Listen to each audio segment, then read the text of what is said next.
Hi. So the NBA season is quickly coming to a dramatic conclusion, and I figured it'd be best I bring my thoughts on the NBA Finals sooner rather than later when the series is either in the favor of my team, the Golden State Warriors, or in the favor of the Boston Celtics. If you don't know, those are the two teams representing each conference in these NBA Finals.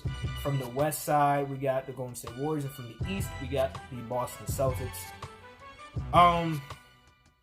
Where do I start? So I guess I can start with Golden State. What I'm gonna do is kind of pinpoint what I feel like they need to improve on. Because as you know, they've played their first game, or if you don't know, now you know. The first game in the NBA Finals happened, I believe it was Thursday. We have Game 2 happening tonight, so tune into that if you were an NBA fan. But from Game 1, we saw the Golden State Warriors control a large portion of the game. They were very locked in early in from an offensive standpoint. They were pretty locked in, or rather, Stephen Wardell Curry was locked in offensively in the first half of the game. And slowly but surely, we started to see him disappear. I don't know if it was the rotations, whether, he was hot, he was red hot, and Kerr took him out, his usual sitting period in the beginning of quarters, and it kind of cooled him down.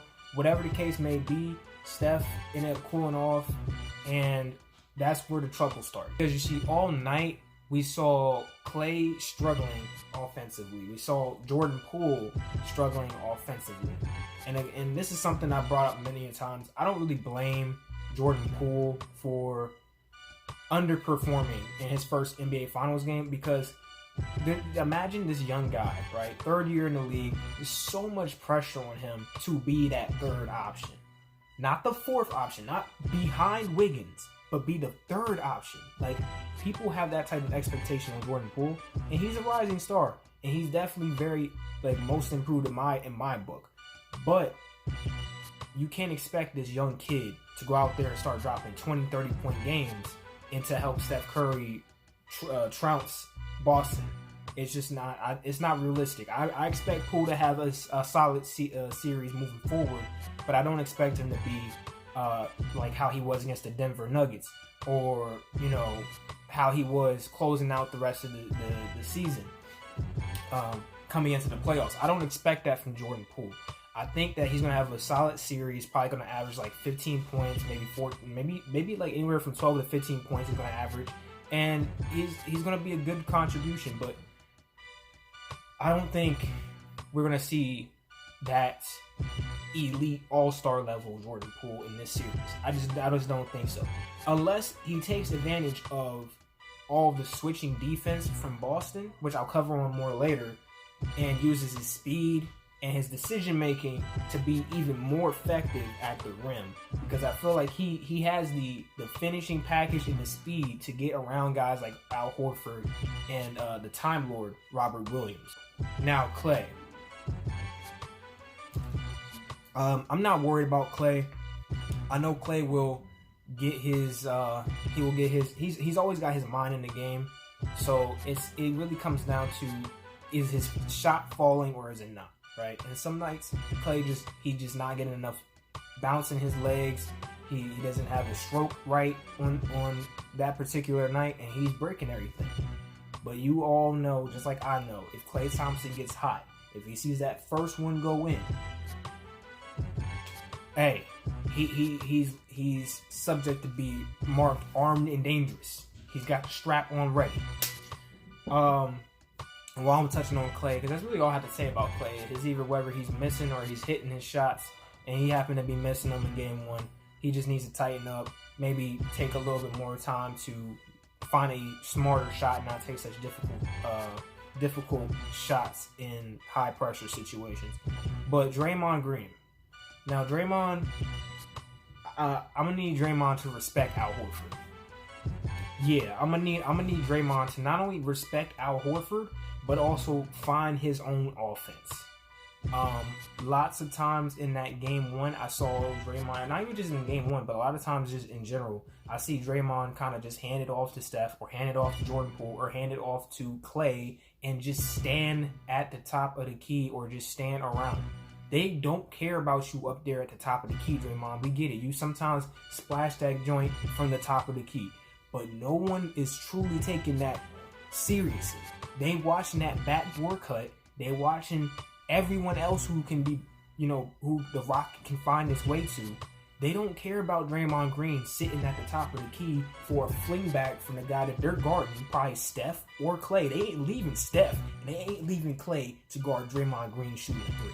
They don't care that much. But when it comes down to that pick and roll action, when that screen action, when you are handing off the ball, look to quickly and intensely attack the rim like you really want to score, like you really selling that shit. Because if you can be that perfect decoy for the inside, like Steph is the perfect decoy for the outside, that's a pretty dangerous combo. And you put Clay on the perimeter too, and Jordan Poole, and a guy like Andrew Wiggins who can go inside and be lethal from outside. You got nothing to worry about. So stop sitting around at the top of the key and put some respect on Al Horford's name. Now we get to Steph, right? If you know me, you know I'm a big Steph Curry fanboy. I can admit that proudly. I think Steph Curry is easily one of the top 10 players in the league. A lot of people have up and down opinions about Steph Curry, but my opinion on him will stay consistent till the end of time. I believe he is a top 10 player in the NBA. And in that first quarter, especially in game one, he showed you exactly why. When he gets hot, it can take the other team out the game in 6 minutes. Half a quarter. Every quarter is 12 minutes. A full game of 48. He can take you out the game in half of a quarter like that. Now, credits to Boston because they did not give up and they kept fighting throughout the game and it kept being close every single time. And going into the fourth quarter, they were down like, I think, 12 or 14 points and they still fought to the very end and took over the lead by 14 points and they ended the game winning by like 12 or something like that. I want to say this, right? Steph Curry started off strong and held us above water for most of that game. But when it came down to it, right?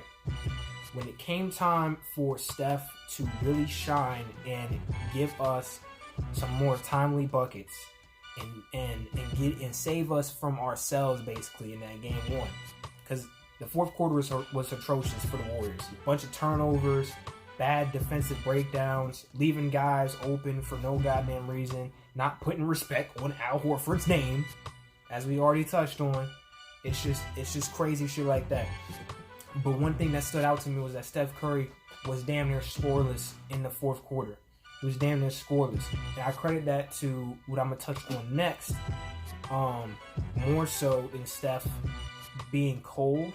But when you have your whole team go on a like 5-6 minute drought of scoring and you're around and you're on the floor in parts of that time period, man, I can't help but say that you gotta tighten up, my friend. Kudos to the 34 points in game one, but let's step it up. Let's keep that same intensity. Let's keep that same scoring. And let's hope and pray that we get that Finals MVP for Steph Curry. Okay, now let's touch on the Boston Celtics. So the Celtics, they started the game off, I want to say this about the Celtics. The Celtics, they live and they die by their defense. Whatever their defensive plan is, their defensive scheme for that night, they're going to live and die by it.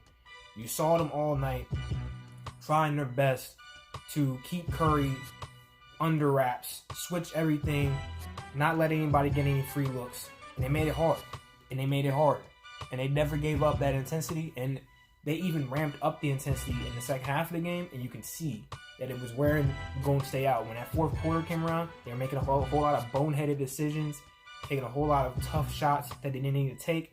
Now, I credit that to Boston just constantly badgering them and beating on them and getting in their head and making them take those shots, making it uncomfortable for them. And because that happened, now you see Golden State chucking up crazy, weird shots. You got Draymond shooting threes, breaking it off the backboard, or not the backboard, but breaking it off the back of the iron of the rim. You got, dudes turning over the ball. You got guys who are literally out of their mind and just leaving guys wide open from Boston so they can splash threes. That whole fourth quarter was them splashing threes in our face because guys were just leaving their dudes wide open and they were making the shots. I don't know who they was trying to cover up and guard in the paint that they giving up 3 points, but I mean that person must have been lethal. That person must have been James Harden-esque, turning 2 points into 3 really quickly. Like, come on, man. But I will say this: kudos to Boston. They had a very great game 1. I don't believe Jayson Tatum will have as much of a abysmal scoring effort as he did in game 1. He was very, very off in game 1. I'll say off. I won't say bad because he was effective other ways on the offensive end by his playmaking and his decision making. I guess that kind of goes hand in hand, but not too much because it's not really about like whether he's making a play for somebody else or he's just making a clutch decision on the offensive end. But he was effective in other areas of the game where his offense wasn't falling, and I feel like that alone shows the resiliency mentally of Jayson Tatum. Jaylen Brown was big time for them in the second half, especially that fourth quarter. He was really coming alive, and that's what really sparked it. And then Al Horford and Derek White turned into the second comings of Jesus H. Christ himself. I don't know what the hell got into Boston in that fourth quarter. Really, third quarter was okay. The Dubs still kind of led going into the fourth, but then the fourth quarter happened, and they just took over. So, again, credits to Boston. And I believe this game 2 is going to be really lit. I still got Golden State winning. I think they're going to split the series in Golden State. I don't know what's going to happen in Boston. Boston's been kind of suspect all playoffs long at home. I don't know what that's about. But they have not been showing up at home against anybody this postseason for besides the Nets. That's really it. But yeah. Let me know down in the comments down below what you guys think. Who's gonna win game 2 tonight? Drop your predictions in the comments. And yeah, man, it's been your boy TGU. Again, if you haven't checked out the newest drop on the channel, go ahead and check it out. See what album won. And yeah, I'll catch y'all in the next one.